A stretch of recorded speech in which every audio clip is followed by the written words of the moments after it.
জয় শ্রীহরি শ্রী বিষ্ণু নারায়ণ। আজকের বিষয় হচ্ছে সামনেই গণেশ চতুর্থী আসছে।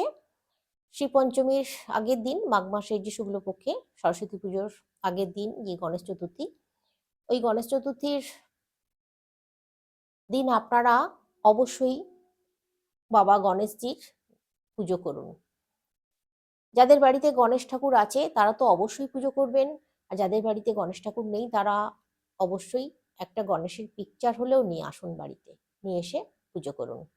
যদি সম্ভব হয় মূর্তি নিয়ে আসতে পারেন, মূর্তি নিয়ে এসে আপনারা আপনাদের বাড়িতে প্রতিষ্ঠা করতে পারেন ওই গণেশ চতুর্থীর দিন। ওই দিনটা খুব ভালো, সেটাও করতে পারেন। গণেশ মূর্তি বাড়িতে থাকা খুব শুভ, মঙ্গলের প্রতীক। আপনারা গণেশ মূর্তি অবশ্যই কিন্তু বাড়িতে রাখুন আর পুজো করুন বাবা গণেশজির। কিভাবে পুজো করবেন বলে দিই। গণেশজির মন্ত্র আছে, সেই মন্ত্র অবশ্যই কিন্তু বলতে হবে, পাঠ করতে হবে। গণেশজির পুজো করা খুবই সহজ, খুব অল্প সময়ে গণেশজির পুজো করা হয়ে যায়। গণেশজির পুজো যখন করবেন একটা ঘিয়ের প্রদীপ অবশ্যই জ্বালাবেন গণেশজির সামনে, ধূপ অবশ্যই ধূপকাঠি জ্বালাবেন, আর সুগন্ধি ধূপ। ভোগ নিবেদন করতে পারেন আপনাদের সাধ্যমতো। গণেশজির পছন্দের ভোগ হচ্ছে লাড্ডু, ফল প্রসাদ। তার সঙ্গে গণেশজি পছন্দ করেন সরু চালের ধবধবে সাদা ভাত, ভাজাভুজি, একটা তরকারি, মানে ওই ল্যাবড়া টাইপের তরকারি, ওইটা খুব ভালো পছন্দ করেন উনি। পায়েস, পুলি পিঠে, দুধ পুলি পিঠে ওনার খুব পছন্দের। আর মোদক, সুজির মোদক তৈরি করে দেবেন। এটা করে দিতে পারেন আপনারা আপনাদের। এবার যদি এটা করে দেওয়া সম্ভব হচ্ছে না সবার পক্ষে, তাহলে অবশ্যই লাড্ডু, ফল প্রসাদে রাখবেন।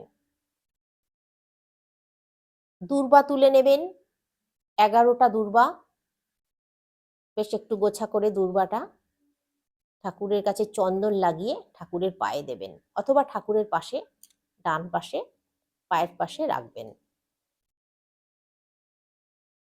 এরপরে করবেন কি, মন্ত্র পাঠ করবেন।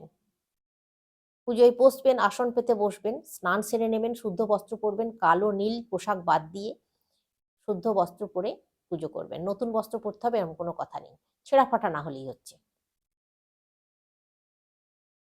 পুজো করতে বসবেন যখন, তখন অবশ্যই সমস্ত রেডি করে নিয়েছেন, রেডি করে নিয়ে পুজো করতে বসবেন।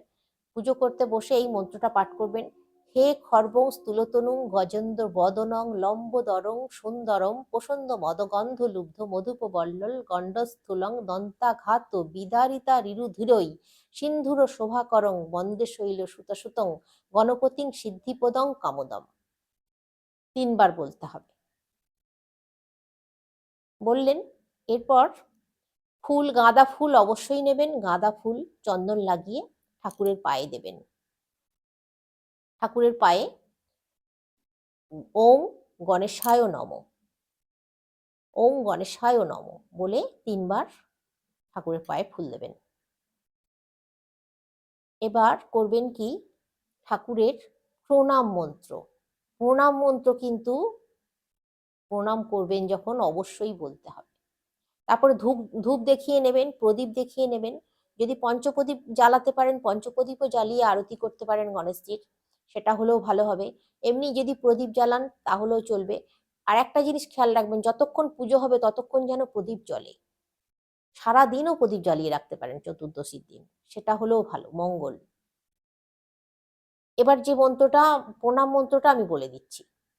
হে দেবেন্দু মৌলি মন্দার মকরন্দ কণারুণা বিঘ্নং হেরন্তু হেরম্বু চরণাম্বু জরে নম একদন্তং মহাকায়ং লম্বোদরং গজাননং বিঘ্ন নাশ করং দেবং হেরম্বং প্রণমাম মোহম।